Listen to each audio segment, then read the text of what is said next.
দ্বন্দ্ব আমরা বন্ধ করতে পারবো কিনা আমি ঠিক জানি না, কারণ এত ছোট একটা দেশে আর এমন করে বনভূমি দখল হয়ে গেছে যে সেই দখল উচ্ছেদ কিন্তু রাতারাতির ব্যাপার না। আপনি যদি চুনো দিতে যান, আপনি বনে গেলেন না গ্রামে আসলেন, এটাই আপনি বুঝবেন না। আর আমাকে দেখাতে নিয়ে গেল বন, আমি গিয়ে দেখি ওটা একটা গ্রাম। তো তাহলে আপনি ওই বনের মধ্যে ওই মানুষকেও আপনার তুলতে হলে সময়ের ব্যাপার, দীর্ঘ সময় ধরে পরিকল্পনা করে বিকল্প জায়গা দিয়ে তুলতে হবে। কিন্তু হাতি তো এই কথাটা বুঝবে না, সে তো তার প্রথাগতভাবে যে জায়গায় সে আসে, অভ্যাসগতভাবে সে সেখানটাতেই আসবে। তো বন বিভাগ কাদেরকে লাইসেন্স দিয়েছে আমার মনে হয় তাদেরকে ডেকে এনে একটু বলে দেওয়া উচিত যে হাতি পেলে হাতিকে দিয়ে খেলা দেখিয়ে জীবিকা নির্বাহ বন্ধ করতে হবে। গাছ লাগানো নিয়ে একটা কথা হচ্ছে, আমার মনে হয় যে একটা জিনিস একটু ক্লিয়ার করা দরকার। সেটা হচ্ছে যেই গাছগুলো প্রাকৃতিক বনের মধ্যে, শালবনের মধ্যে আপনার ইউক্যালিপটাস আছে, সেই গাছগুলো সরিয়ে গাছ লাগানো হচ্ছে। এখন গাছ লাগাবেন না এই প্রেসক্রিপশনটা দিয়েন না, তার কারণটা হইলো তাহলে বনের জায়গাটা পাহারার দায়িত্বটা আপনাকে নিতে হবে। কারণ আমার তো বনের জায়গা পাহারা দেওয়ার না প্রহরী নাই, আবার অনেক সময় আমার বেড়ায়ও ক্ষেত খায়। তাহলে আমি এখন করবোটা কি? আমাকে যদি আমার ওটা দখলে রাখতে হয় তাহলে ওইখানে গাছ লাগানো ছাড়া আমার আসলে আর কোনো উপায় নেই। সিমিলারলি চুনতিতে কেন গাছ লাগানোর কথা আসছে? কারণ আমাদের ওখানে কত হাজার, 5,000 একর, 5,000 একর হচ্ছে আমার আকাশমণি। 5,000 একর আকাশমণি দিয়ে চুনতি বনের প্রতিবেশ ব্যবস্থা আমি কেমন করে রক্ষা করব?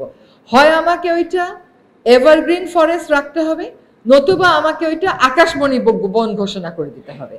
আর আকাশমণি বন ঘোষণা করে দিতে হলে বলেন আমি আকাশমণি বন ঘোষণা করে দিচ্ছি, সেটা তো সম্ভব না, কারণ ওর উপর তো আবার বায়োডাইভার্সিটি ডিপেন্ডেন্ট। তো আমাদের যে প্রকল্পটা হয়েছে এটা জাস্ট বিগিনিং। আমরা যদি এটা সফলতা দেখাতে পারি, আমার ধারণা পরবর্তী সরকার নিশ্চয়ই এখানে টাকা দেবে।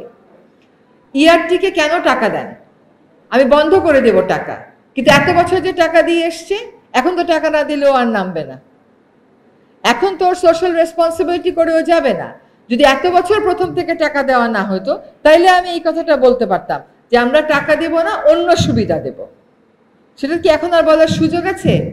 আপনি যদি একবার মানুষকে বেতন দিয়ে কাজ করান, তারপরে কি আপনি আর বলতে পারেন যে তোমাকে আর বেতন দেব না? সেটা তো আরেক বিপদ হয়ে যায়। এখানে কলারের কথা বলা হয়েছে, আমি যতটুকু বুঝেছি ওনাদের কাছ থেকে যে প্রাথমিকভাবে কিছু কলার স্থাপনের ব্যবস্থা করা হচ্ছে, কিন্তু এটা কেমন করে করবে আমাদের দেশে সেই বিশেষজ্ঞ আছে কিনা, এটা করতে গেলে দেখা যাবে তো বনে যারা আছে আমি তাদেরকেই সামলাতে পারি না, আবার ক্যাপটিভকে নিয়ে আমি বনে ফেলবো কি হিসাবে? কাজে আমরা যে লাইসেন্স দিয়ে দিলাম এতগুলো ক্যাপটিভ হাতির, আমরা কি দেখেছিলাম যে ওই যে লোক এটা নিচ্ছে তার আর্থসামাজিক বাস্তবতা কি, সে আদৌ হাতির খরচ পোষাতে পারবে কিনা? এটা তো আমরা দেখি নাই। এবং আমরা প্রায় ভিডিও দেখি যে একটা রাস্তায় চাঁদাবাজি হচ্ছে, যেতে যেতে ওই রাস্তার মধ্যে সে আর নাই।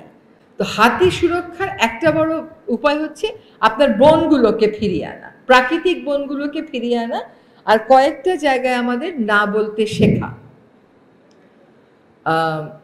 সেই যে এই জায়গাটাতে যত গুরুত্বপূর্ণই হোক না কেন উন্নয়নের জন্য, এটা আমি দিতে পারবো না, কারণ আমি বিকল্প হাতির করিডোর করতে পারবো না। কাজে এটা আমাকে উন্নয়নের দোহাই দিয়ে এই জায়গায় নিয়ে যাওয়ার কোনো সুযোগ নেই। আমরা যেন হাতির আবাসস্থলটা নিরাপদ করতে পারি, আর হাতির ক্যাপটিভ হাতির যে প্রভিশনটা আছে এটা থেকে আমাদেরকে সরে আসতে হবে। There should not be anything called captive হাতি।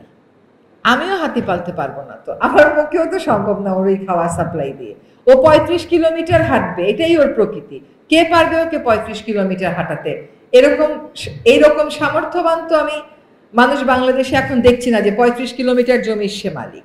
আর হাতি মানুষের সহাবস্থান নিয়ে আমাদের পাশের দেশগুলোতে অনেক ভালো ভালো কাজ হয়েছে।